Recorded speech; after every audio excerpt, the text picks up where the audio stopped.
So, time for the press preview. It's our first look at what is on tomorrow's front pages. We're going to check out the headlines tonight with the Daily Mirror's associate editor, Kevin Maguire, and the Daily Telegraph's deputy comment editor, Annabel Denham. They'll be with us from now until just before midnight. Very good evening.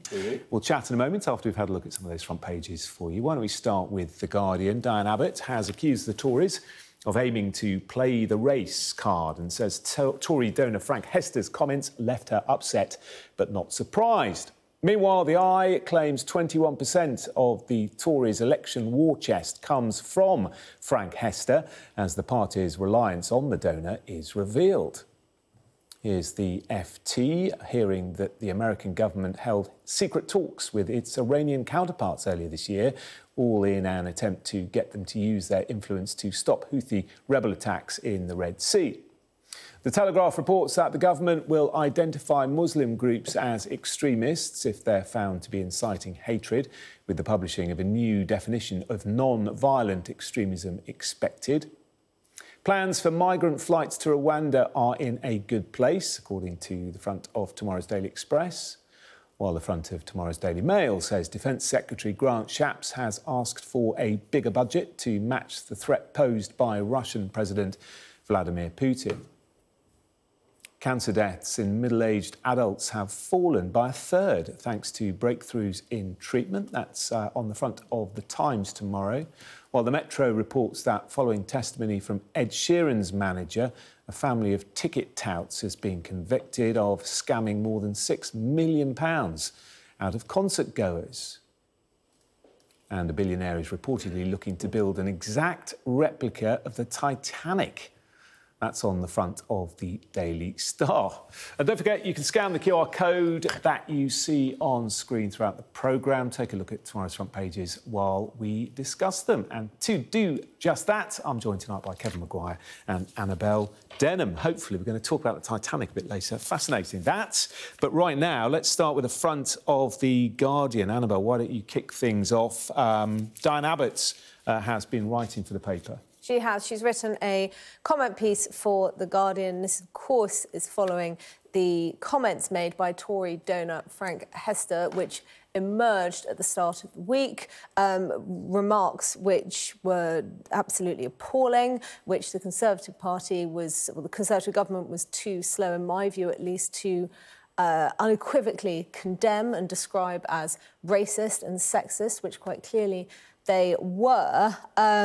Very fiery PM's cues today between Rishi Sunak and Keir Starmer, and Diane Abbott, who stood up, I think, 47 times in the chamber, but didn't have an opportunity to speak. So a lot of heat now on the Speaker, Lindsay Hoyle, and perhaps from that frustration has felt the need to put some words down in The Guardian to set her perspective on this controversy this week, and in doing so she has accused the Conservatives of aiming to play the race card in the next general election, saying that the abuse that she received from this Tory donor epitomised the approach that she thinks that the Tories will be taking. I think there are going to be, two questions on most people's minds now. The first is whether Diane Abbott will have the whip restored after the abuse that she has received this week, and after PM's cues, Keir Starmer went over to her. They had a conversation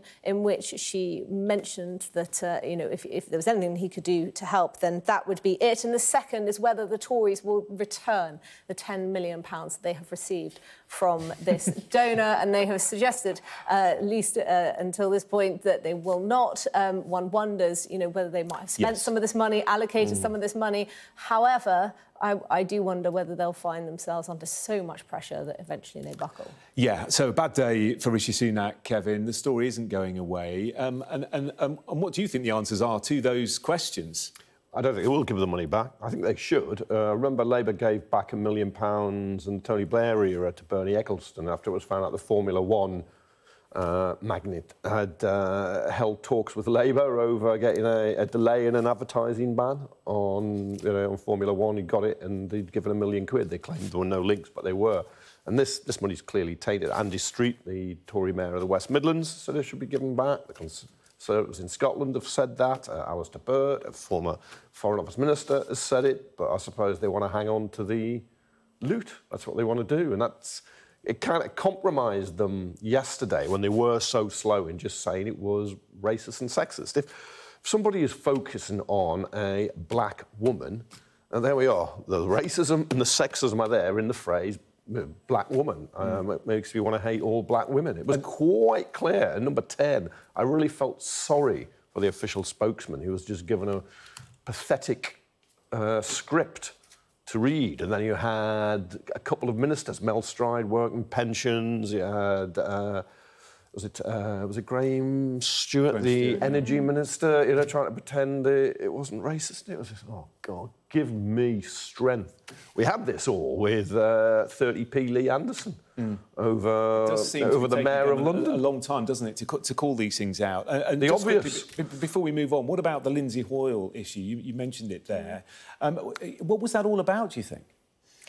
I suspect that he was nervous about taking action one way or the other. I think he probably felt that he was damned if he did and he was damned if he didn't. And generally in those scenarios, you're better off not doing anything and perhaps try and defend it later. But it's, you know, the spotlight is back on the Speaker of the House of Commons after, you know, he came under a lot of criticism for his handling of the motion brought forward by the SNP to do with a Gaza ceasefire vote.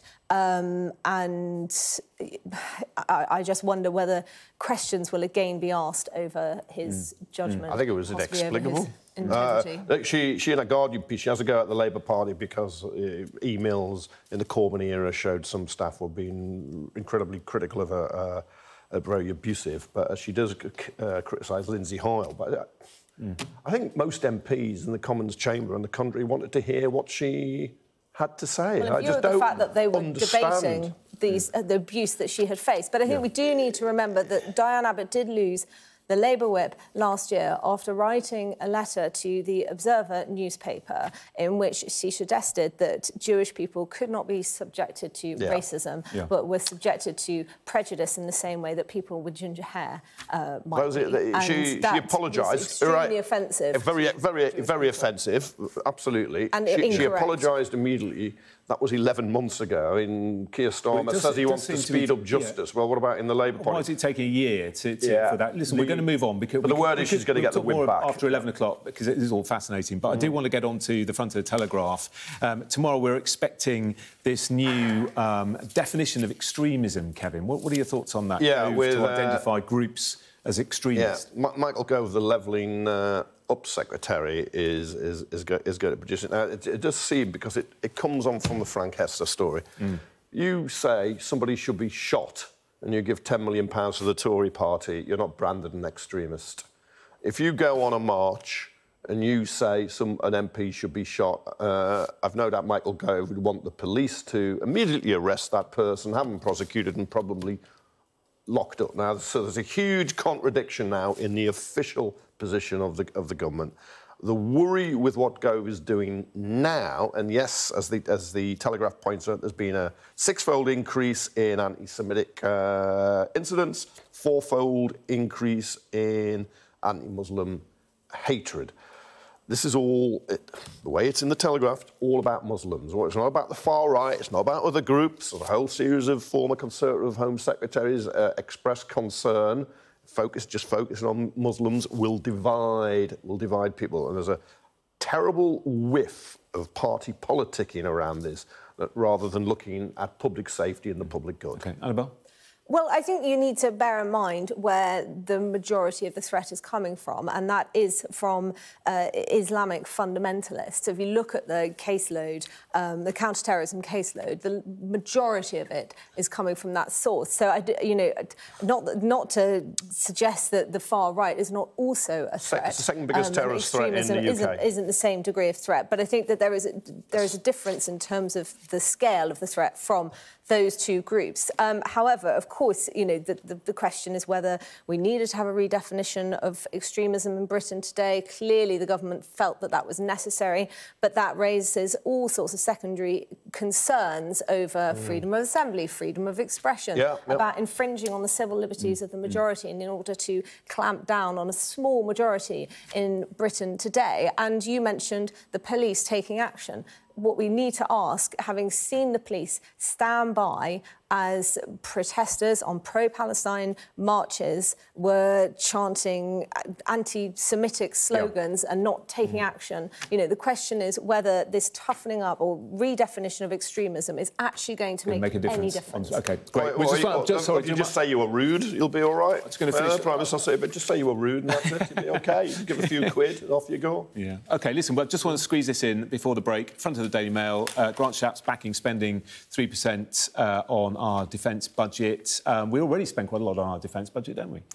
Well, we do meet the NATO requirement of 2% of GDP on defence spending, but I think Grant Shapps is right when he said this a few weeks ago, that we live in an increasingly dangerous world at the moment. The Foreign Secretary has also expressed similar concerns about lights flashing red on the dashboard. You know, we've got the threat from China, we've got the war in Ukraine, we've got the threat from Russia, we've got conflict in the Middle Kevin, East. quick thought on this? It's going to be another 20 billion quid. Where's he going to get that? Where's he going to come from? Well, maybe you know, with a £46 billion cut in national insurance. I mean, you know, look, he's just making it up as he goes along, but it shows a big split in the government when you have a defence secretary days after a budget didn't increase defence spending. He did say it was going to come, though, didn't he, eventually? But yeah, eventually, yeah. All right, listen, great. Sorry to rush you at the end there. We'll speak again in a moment when we look at this story from the Metro, how Ed Sheeran took on the ticket touts and won. Don't go away.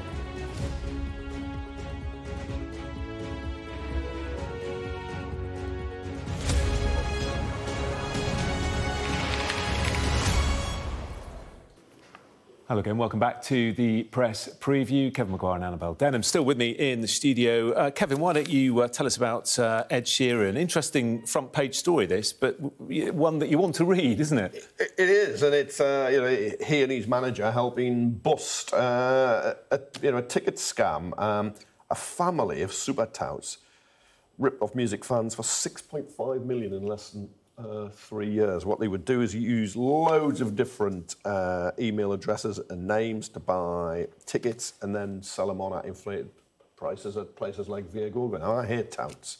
I absolutely hate them. Some people might think they're an efficient use of a free market. I'm not suggesting who might, but some people will. We are still struggling as a nation, aren't we, to get a hold on this sort of thing. And yes. When you go to a concert, you know that you're going to get in, you've got the valid ticket, that everyone else has got a valid ticket as well. Well, you think it'd be quite simple. The Competition and Markets Authority have tried to clamp down on ticket touts in the past, but clearly it's an ongoing problem. Now, I will do my best to defend them, sort of. The world needs middlemen. That's what they act of. And women. We see them in all industries.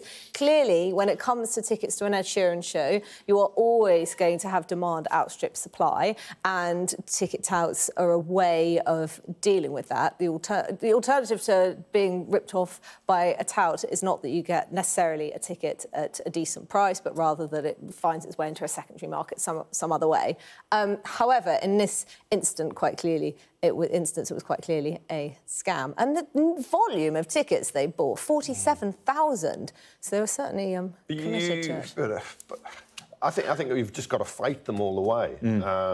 It's very hard to check photo ID against a ticket when you get 20, 30,000 people turning up around the same time to get in somewhere. Yeah, it is difficult, but that's that's one way of doing it. Yeah. If you can't use a ticket, you got to resell it to the retailer, and then they sell it back. Yeah. And he hasn't been especially popular, Ed Sheeran, so perhaps he sets him on the path to redemption. He's hugely popular. His music's very popular, but the controversy with neighbours.